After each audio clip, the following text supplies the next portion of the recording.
Olá pessoal, tudo bem? Eu sou Renato Marques, essa é a coluna Dissenso, um espaço de análise da conjuntura, aqui no canal da CEPUSP. No vídeo de hoje, vamos abordar um tema que se tornou aí nas últimas semanas extremamente recorrente na grande mídia, na chamada mídia corporativa. As alusões do presidente da República, Jair Bolsonaro, à questão do voto impresso. Né? Nós estamos vivendo hoje um momento sui generis, um momento muito particular da história política brasileira. Eu vou dizer a vocês, né, vou confessar que eu hesitei muito em se eu deveria ou não cobrir esse caso, né? Ou seja, se eu deveria ou não emitir opinião sobre esse assunto. E por um bom tempo eu pensei em não falar.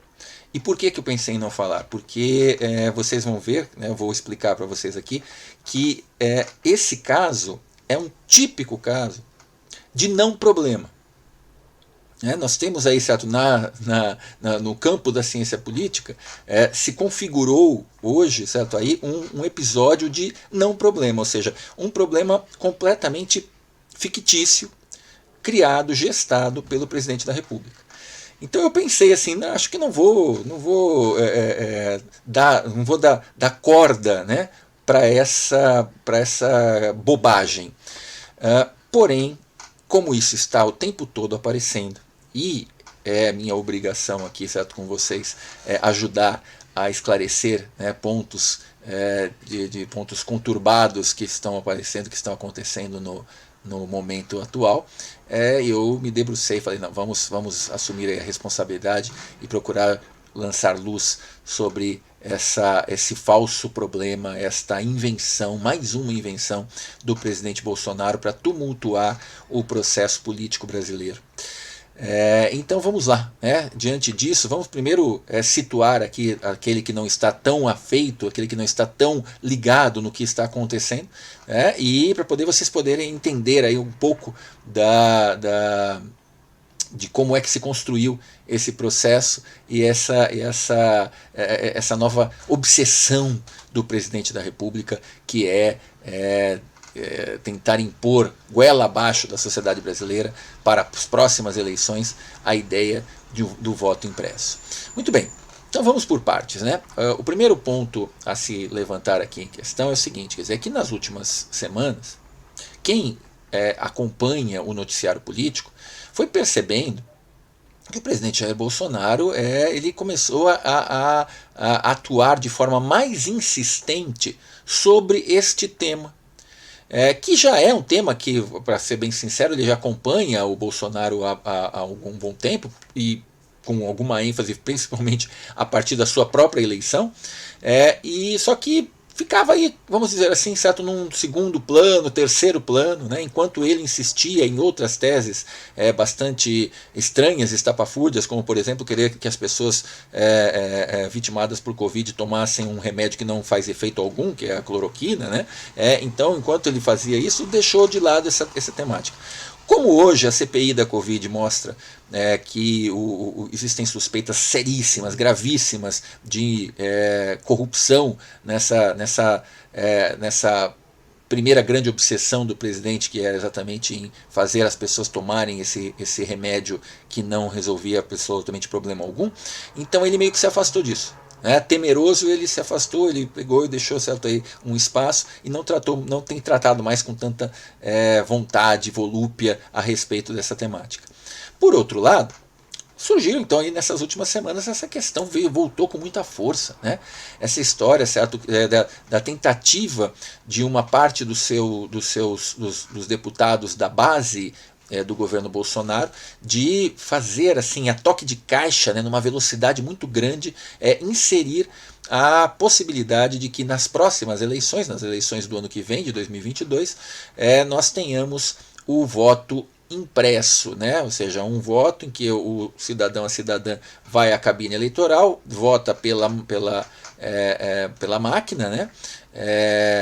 Pela urna eletrônica, que todo mundo conhece já há algumas décadas, E além dele ter o voto que ali aparece, né, certo, claramente aparece na urna eletrônica, ele também teria ali, ele poderia visualizar em papel um voto que iria ser depositado em uma urna.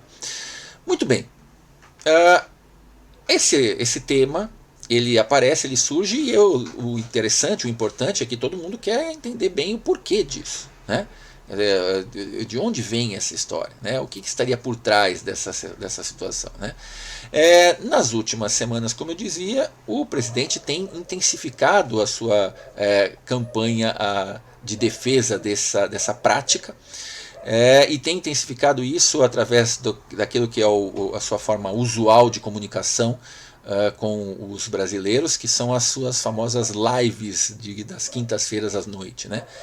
O presidente, ele tem uma dificuldade enorme, exatamente por muita falta de conteúdo que ele tem, então ele tem uma dificuldade enorme de poder fazer entrevistas com jornalistas de órgãos de imprensa múltiplos, com nível de liberdade e de capacidade de inquirir, né, com firmeza, né, as suas contradições.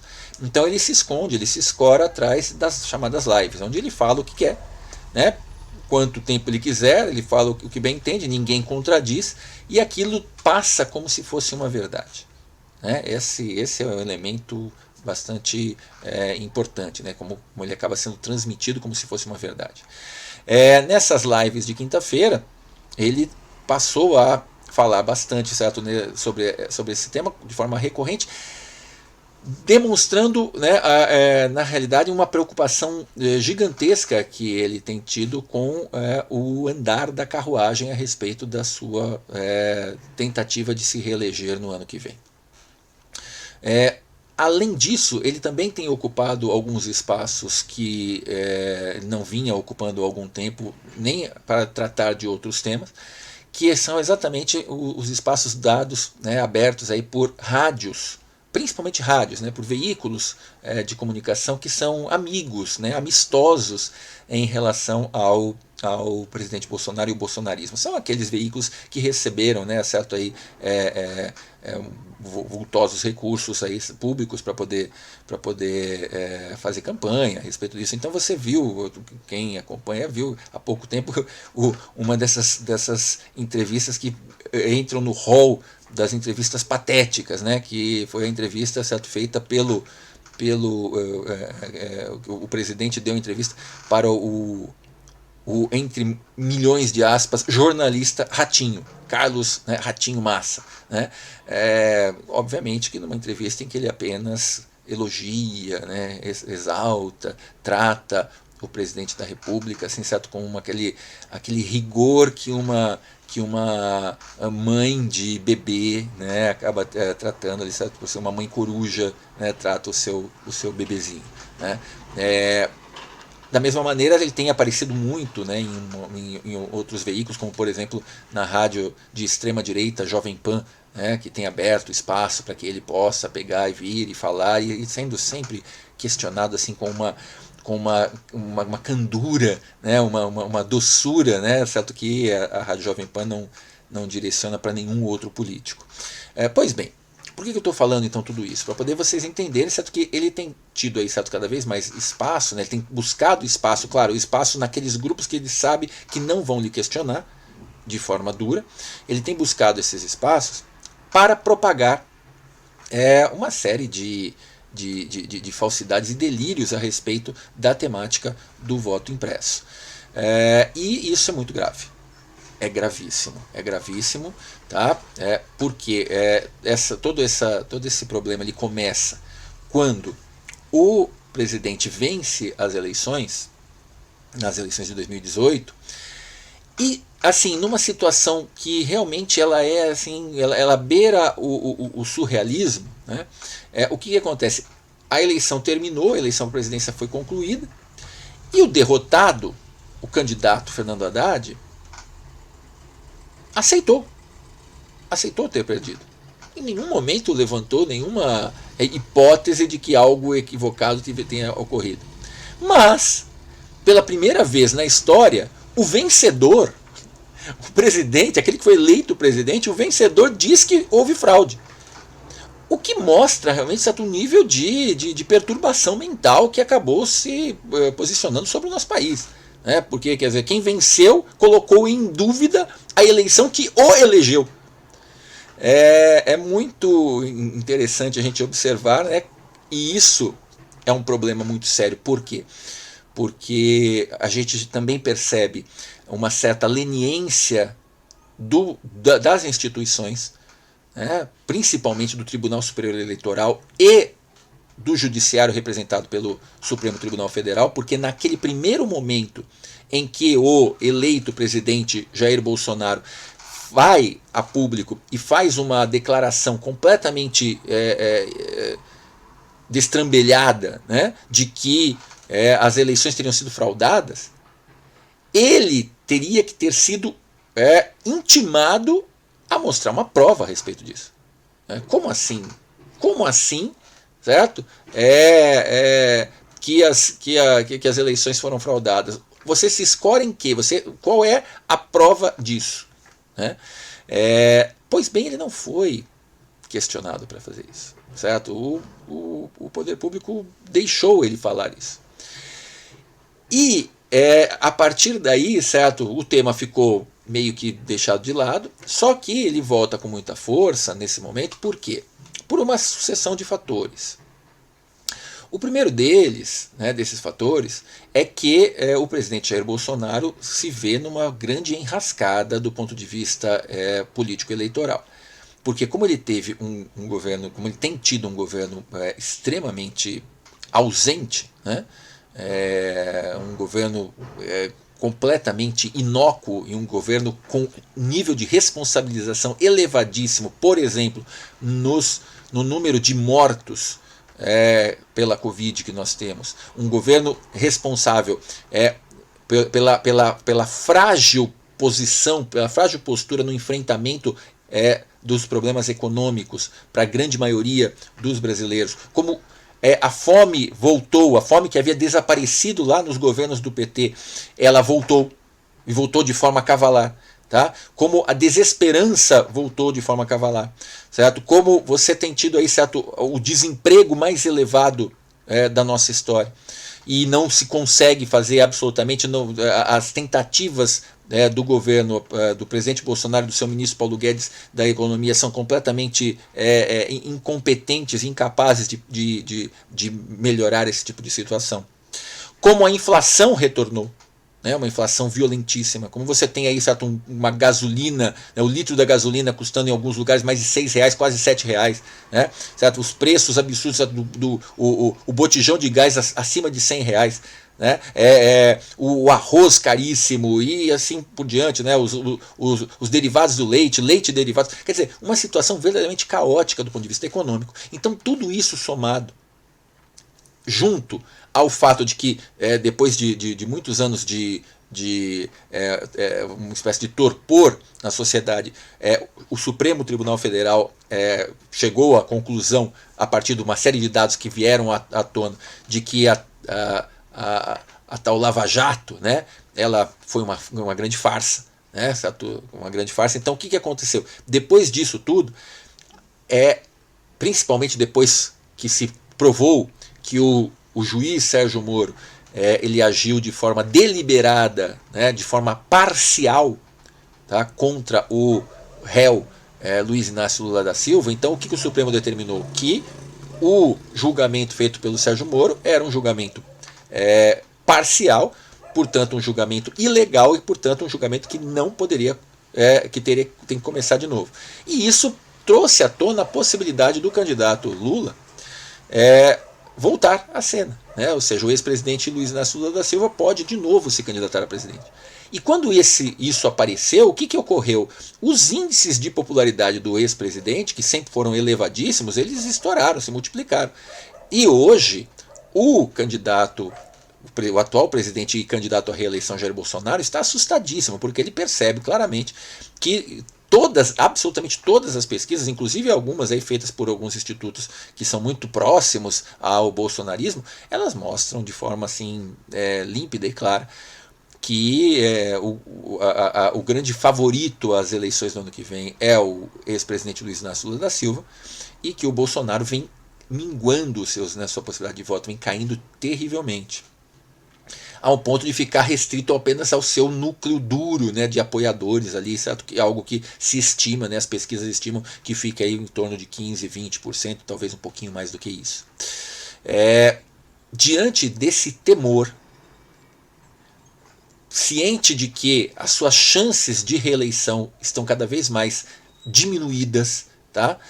O presidente Jair Bolsonaro resolveu usar o expediente Trump. O que viria a ser o expediente Trump? O expediente Trump é tentar imitar aquilo que fez o Trump, que de alguma maneira é uma espécie de guru eleitoral, né, guru político, certo? Porque o Bolsonaro tenta, né, imitar o Trump em tudo que for possível. Então, assim como o Trump ficou lá depois, certo? Depois que perdeu as eleições, antes de perder, enquanto estava perdendo na apuração e depois ficou insistindo na tese de que estava havendo fraude, de que o Joe Biden, né, presidente dos Estados Unidos, não tinha ganho a eleição, que ele é que ganhou e que estavam roubando-lhe a eleição, o Bolsonaro já está antecipando isso. Já está antecipando isso. Né? É a crônica de uma confusão anunciada. Certo? Ele vem dizendo, diuturnamente, ele vem se pronunciando lá nas inúmeras manifestações da sua candidatura, que aliás não deveria estar acontecendo, porque pelo ritmo que é imposto pela lei eleitoral ele não poderia já se assumir como candidato, ele não se assume, mas está sendo candidato. Né? Então ele vem todas essas manifestações com os motoqueiros, por tudo quanto é cidade, né? Vai lá no palanque, fala e bate nessa tecla. E bate na tecla, inclusive fazendo ameaças, dizendo que não aceitará outro resultado que não a sua vitória. O que é algo assim impressionante do ponto de vista do golpismo. Né? Mas nós que conhecemos história, e eu sei que vocês aí em casa conhecem, sabem que infelizmente na história do Brasil o golpismo é muito forte em alguns segmentos. Né? Então esse tipo de frase, ela que deveria espantar a todos, ela acaba até meio que sendo aceita, né? Que é isso, né? Não aceita o derrota, mas nem começou a eleição e ele já está dizendo que não vai aceitar, porque ele pressente que a possibilidade de derrota é muito forte, né? Ela é muito forte. Então esse é um problema, esse é um dos pontos, tá? Ou seja, a ascensão da candidatura Lula, que dessa vez não vai poder contar com um juiz amigo para tirar ele de cena. Né, para poder inventar aí, certo, manipular ali, certo, um julgamento para poder tirar o Lula de cena. O Lula vai ser candidato mesmo. Né, então o Bolsonaro teria, né, vai ter, se realmente ele conseguir se manter aí, certo, nesse processo, ele vai ter que enfrentar. Né, ele não vai poder pegar e fugir de debate, ele vai ter que pegar e encarar. Então isso está assustando ele terrivelmente. Assustando. Outra questão é que ele precisa manter esse tal eleitorado cativo que eu falei, de 15%, 20%, 25%, por volta disso. Ele precisa manter essas pessoas o tempo todo ligadas, né? O tempo todo irmanadas. Certo? Aquele pessoal que fica lá no cercadinho ali, certo, em Brasília, né? Aquele pessoal que vai ficar gritando mito, né? E coisas que o valem. Então, essas pessoas, elas precisam ter um combustível. E o combustível desse eleitorado é sempre um combustível ideológico, é sempre aquela sensação de que aquilo que eles chamam, a grosso modo, de o sistema, né, certo? Que não sabem definir claramente o que é, mas eles identificam que exista a partir de uma teoria conspiratória, né, que exista um establishment, né, e que o Bolsonaro seja uma espécie de cavaleiro errante que vai enfrentar, né, esse establishment, né, aquilo que está estabelecido, esse poder estabelecido. Então, diante disso, essas pessoas, para que elas fiquem ali, certo, ligadas nas redes sociais, ou mesmo, certo, da possibilidade de ir para as ruas, elas estão o tempo todo precisando de alguma mentira, de alguma tese mentirosa. Certo? Alguma tese dessas estapafúrdias. E agora eles se agarraram nessa boia, né? Nessa tábua de salvação, que é a ideia de que o Tribunal Superior Eleitoral frauda a eleição para eleger alguém ligado ao sistema. Né? Mas como eu falei, é patético, né? Porque se assim fosse, não teriam deixado o Bolsonaro se eleger. Né? Quer dizer, e por que nenhum outro... Quer dizer, Com exceção do Aécio, que a gente sabe que foi o primeiro, né, o PSDB e o Aécio foram os primeiros a levantar essa hipótese absurda, sem absolutamente nenhuma prova, nenhuma comprovação, porque você pode desconfiar de qualquer coisa. É um direito de cada cidadão e cidadã desconfiar de qualquer coisa. Mas uma coisa é desconfiar, outra coisa é você fazer alguma afirmação peremptória. Para poder você fazer uma afirmação peremptória, você precisa ter dados, provas. Né? Porque senão você está sendo leviano e, inclusive, podendo cometer um crime. Então, diante desse fato, o que acontece? O bolsonarismo se sustenta nesse tipo de situação.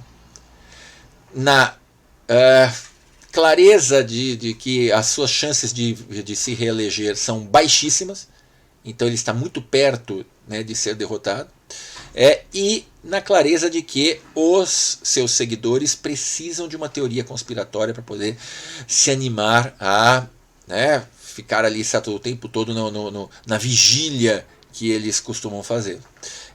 Dentro dessas circunstâncias é que veio aí, certo, essa tentativa de insistir nessa tese, tá?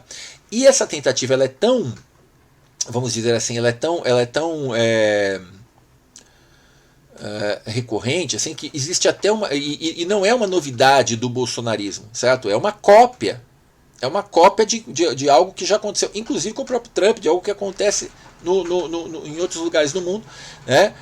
E isso que está aparecendo aparece porque o Bolsonaro e a extrema-direita mundial ela tentou se articular e tem se articulado, né, há algum tempo, e nós já falamos disso em vídeos anteriores, por exemplo, sobre a figura, né, daquele guru das estratégias eleitorais, o Steve Bannon, né, aquele que a Justiça dos Estados Unidos chegou a prender, né, amigo íntimo do Trump e que ajudou muito aí na possibilidade da campanha do Bolsonaro para que ele pudesse se eleger. Pois bem, mas o que eu estou querendo dizer com isso? É que assim, o que existe aí, né, como isso é uma articulação que não é exclusiva aqui do Brasil, existem até termos em língua inglesa que cientistas políticos, que pesquisadores dos Estados Unidos e de outros lugares costumam usar para uma circunstância como essa que a gente está vivendo agora. E o termo que é utilizado para esse momento, assim, que cabe nesse momento, cabe em outros também, mas cabe nesse momento, é firehosing. Firehosing é um termo em língua inglesa que busca fazer uma associação ao fluxo de uma mangueira de incêndio. Mangueira de bombeiro, sabe aquela mangueira fortíssima, né, que os bombeiros precisam até de mais, um sozinho não consegue segurar, certo? Firehosing seria esse fluxo, tá?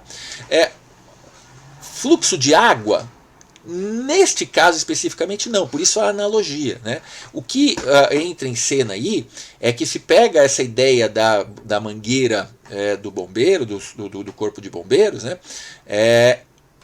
E trazem ela para o campo das relações políticas. Por quê? Porque essa estratégia, que é uma estratégia de construção de mentiras, assim, vamos dizer assim, 2.0, né, certo? Do século XXI, ela se enquadra numa série de preceitos, tá? Que passam a ser descritos como firehosing. Os preceitos, eu vou explicá-los aqui, e essa explicação ela vem de uma importante publicação, né, um site que todo mundo deve conhecer, que é o Le Monde Diplomatique Brasil. E na descrição desse vídeo vocês vão encontrar exatamente a matéria que faz essa explicação bastante detalhada e mostra de onde veio, né, essa expressão. Mas assim, para vocês entenderem, essa expressão ela aparece por quê? Porque grupos de extrema-direita passaram a difundir as mentiras políticas numa estratégia semelhante à estratégia do tal fluxo das mangueiras de corpo de bombeiros, né? Esse fluxo violento, fortíssimo, né? Extremamente, vamos dizer assim, presente, né? nesse tipo de situação. E por que tem essa analogia? Né? Primeiro, para poder entender, né, o que é importante que se entenda, é que quando você fala desse tipo de produção de notícias falsas, você tem um alto volume de conteúdo, tá? Um elevado volume de conteúdo de notícias falsas. É por isso que o presidente tem aparecido constantemente, tá? Falando da mesma coisa. E se vocês forem acompanhar as últimas manifestações dele, as últimas lives, por exemplo, teve uma que ele anunciou: hoje eu vou mostrar a prova. Hoje eu vou mostrar a prova de que houve fraude. E no final das contas não mostra prova nenhuma. Não mostrou prova nenhuma. Né? Mostrou lá alguns vídeos de WhatsApp assim, bastante toscos e primários. Tá? Além do presidente, os seguidores do presidente também ficam produzindo esse tipo de conteúdo a respeito. Né? Inclusive alguns que estão inseridos na mídia. Né? Na maior parte das vezes, que são oriundos da Rádio Jovem Pan, dessa emissora de extrema direita. Né? Um caso, vamos citar aqui um caso, o poeta Adrilles Jorge, né, que tem espaço para poder falar isso, algum que foi de lá e depois foi para a CNN, certo? Que é o bacharel em direito Caio Coppola, por exemplo. Tá? São pessoas que ficam insistindo nessa tese de que não é possível provar que não dá para fraudar. Que é um jogo de palavras, né? Não é possível provar que não dá para fraudar. Peraí, eu quero que você mostre, você precisa mostrar que há fraude.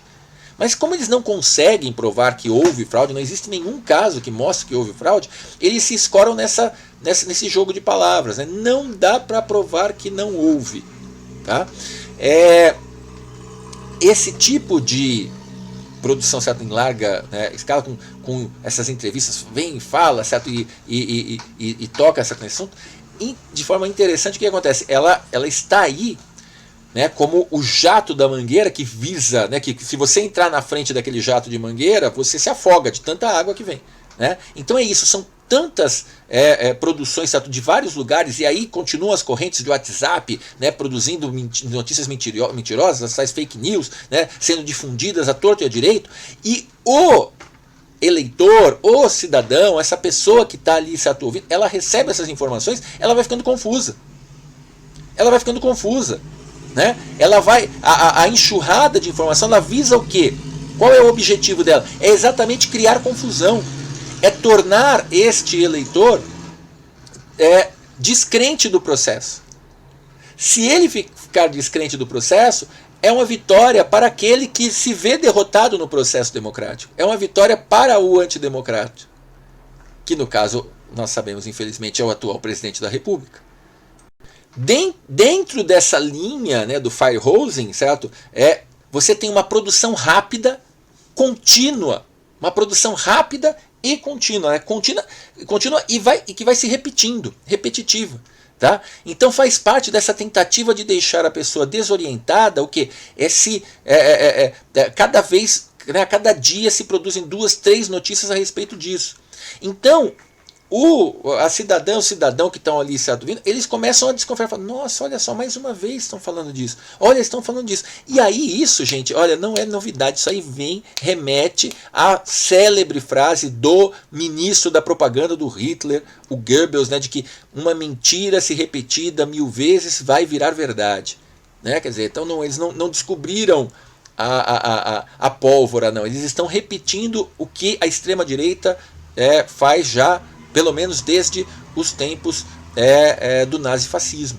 Tá? Então essa colocação ela também aparece. Outra questão é isso que eu já falei, quer dizer, ela não tem nenhum comprometimento com a realidade. O terceiro ponto é isso, quer dizer, não há nenhum comprometimento com a realidade. Tá? Você lança, né, uma mentira, tá? Aí você vem com uma nova mentira para tentar comprovar aquela primeira mentira e assim sucessivamente. Tá? Então é isso, quer dizer, quando o presidente vem a público e fala, eu vou anunciar a prova da fraude, todo mundo fica na expectativa. E aí ele não anuncia a prova da fraude, certo? Mas diz que aquela imagem que ele mostrou, certo? Uma imagem, né, que qualquer um poderia construir, né, que aquilo é a prova. Certo? Ou seja, então não há absolutamente nenhum compromisso com a realidade. E também não há consistência entre o que se diz entre um discurso e o outro. Isso é a cara do bolsonarismo. Vamos lembrar que o tempo todo, o que o presidente faz? Ele lança uma inverdade, ele lança uma mentira e depois ele diz que não era bem assim. Né? Depois ele volta atrás. Tá? Depois ele finge que não. Né? Então, tudo isso, né, faz parte dessa estrutura do Firehose que tem sido aplicada. E, repito, isso é um modus operandi do bolsonarismo. Tá? Não é exclusivo desse momento, mas nesse momento a gente consegue perceber isso com alguma clareza, né, nessa sucessão de pronunciamentos do presidente. E a gente está indo para o final do vídeo, só para que vocês entendam também, é muito importante, muito interessante ver que, na prática, o presidente está tendo uma derrota atrás da outra. Por que ele está tendo uma derrota atrás da outra? Porque, primeiro, ele está tentando dizer que quem é responsável por isso são os ministros do TSE, principalmente aqueles que pertencem ao Supremo Tribunal Federal também. E o TSE já disse cabalmente, né, certo? Não vai haver voto impresso. Aliás, desculpa, só mais uma questão que eu acho importante de vocês entenderem, que é o seguinte, o bolsonarismo começou com essa tese de voto impresso, e aí nessa tentativa de enxurrada de informações ele já mudou para voto auditável. Né? Quer dizer, mudou o nome, né? A nomenclatura, voto auditável. Né? Porque sabe que essa história de simplesmente ficar no voto impresso pode criar cria a clareza do retrocesso que é essa situação, essa circunstância em que nós estamos. Muito bem, então, os ataques, o TSE já disse, não vai acontecer. Porque não existe nenhuma prova a respeito. Mas aí vem o presidente e inventa a história de que um hacker que entrou no site do TSE, que não tem nada, absolutamente nada a ver com as urnas eletrônicas, de que o hacker foi preso e, portanto, essa é a prova. Tá? Quer dizer, misturando, certo? Misturando alho com bugalho, né? Misturando, como se ele jogasse sal no milkshake, né? Para poder pegar, certo? E dar o gosto do processo, quer dizer, fazendo uma grande confusão, porque a intenção é essa, confundir as pessoas, confundir os eleitores para que todo mundo entre em pânico. E entrando em pânico, o que precisa? Né? O que as pessoas ficam, o que acontece quando as pessoas estão em pânico? Elas aceitam o autoritarismo, né? Como uma espécie de braço violento da salvação. Tá? Então isso faz parte de uma estratégia. Certo? Mas continuando, o TSE diz que não.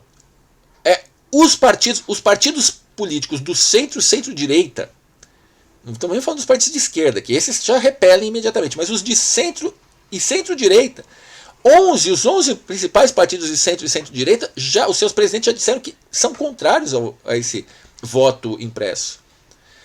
Então também, certo? Ele não, inclusive parte substancial desses partidos faz parte da base de sustentação do governo. Mais uma derrota, e quanto mais derrota vem, mais o presidente fala. E agora nós tivemos, né, na noite passada, nós tivemos a mais cabal dessas derrotas, que foi exatamente a derrota na comissão, lá na Câmara, da Câmara Federal, a comissão responsável por analisar e tocar adiante, né, ou não, a questão do voto impresso. E dentro da comissão, a maioria dos deputados foi contrária a essa alteração, a essa mudança. E o que acontece? O presidente continua insistindo. Né? Agora, aí com o apoio do presidente da Câmara, né, que vai dizer que não é já perdeu na comissão, mas a gente pode dar um jeito de jogar ela para o plenário. Né? O tempo todo tentando postergar esse processo, manter esse processo. E aí entra em cena um outro componente importante que você que está vendo o vídeo precisa saber, que é uma estratégia também antiquíssima, que é a chamada estratégia do diversionismo. Nós chamamos em ciência política de diversionismo. O que é o diversionismo? É quando algum agente político resolve criar um tema, né, falso, uma mentira, um falso problema como esse, com o intuito de desviar a atenção das pessoas dos problemas realmente existentes. E esse é um fato crucial. O Brasil apresenta os piores índices de desemprego, o Brasil voltou a configurar no mapa da fome, o Brasil é um dos países onde mais se morreu e onde mais se atrasou para a compra de vacinas para enfrentamento do Covid. Nós temos aí casos graves, certo, sendo levantados a respeito de corrupção, né? Escândalo de rachadinha, dentre outros. Tudo isso aparece o tempo todo no noticiário. E nós não estamos discutindo isso. Ou melhor, quando tentamos discutir como sociedade isso, vem o presidente da República e lança uma espécie de fogo de artifício, né, que faz barulho, faz brilho, mas não resolve nada. E aí todos voltam os olhos para aquele adereço, né, certo? Que no caso é o tal do voto impresso ou voto auditável. Um adereço que tem esse papel, né, de tirar o foco dos problemas reais que a gente está vivendo, e aí as pessoas perdem tempo discutindo isso. Eu peço desculpas por fazer você perder o seu tempo também, certo, falando sobre esse tema, mas é que se a gente não ficar atento, o que acaba por acontecer? Ele deixa de ser uma mera bobagem e pode vir a entrar na pauta da discussão da sociedade brasileira e talvez até a gente chegar nesse retrocesso, né? Então é por isso, tá, que eu trago o tema aqui para a gente debater um pouco, e principalmente para você que tem muitas dúvidas a respeito, tentar de alguma forma ajudar, né, a esclarecer, a lançar luz sobre essa temática. Muito obrigado, pessoal. Um forte abraço para todo mundo. Até o próximo vídeo. Tchau, tchau.